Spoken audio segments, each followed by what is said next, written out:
We travel through Sudan, the largest country in Africa, to learn about a world that was already old before our world had even begun.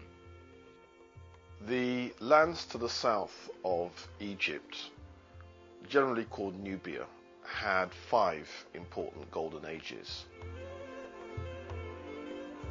The first golden age, which was called Tarseti, some people call that, in translation, the land of the bow.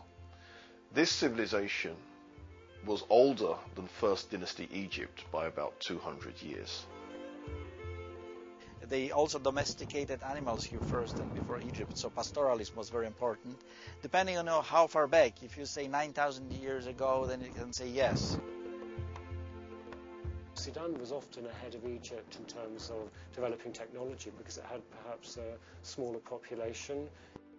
So when you hear recent discussions on who were the black pharaohs, referring in particular to the Nubian pharaohs or the Cushitic pharaohs, those pharaohs they often call black pharaohs in a way to try and distinguish them from the others, but they can't be, because as we said, all the early dynastic and intermediate pharaohs were black. The religion of the Kushites is quite interesting. Clearly they shared the same religious beliefs as with the Egyptians. One of the important deities was Amen.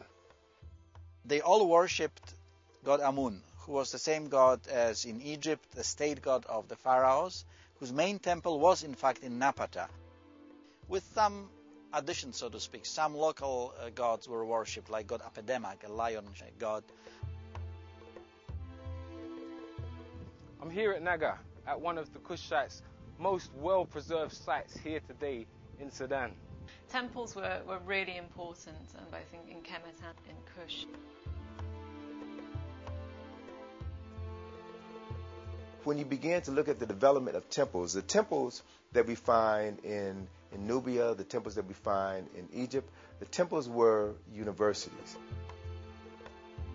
What I also find very interesting and very attractive about the Kushite civilization was that, unlike in Egypt, where it was only the educated classes and the priesthood and so on who could read and write, in Kush they achieved a high level of literacy.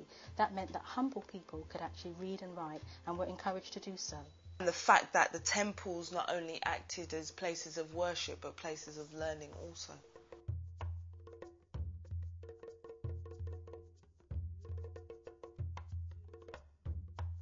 One of the great things about the Sudanese Meroitic Kingdom, they're one of these kingdoms that keep the Romans out. It's one of the kingdoms that the Roman Empire tried to conquer and failed to conquer.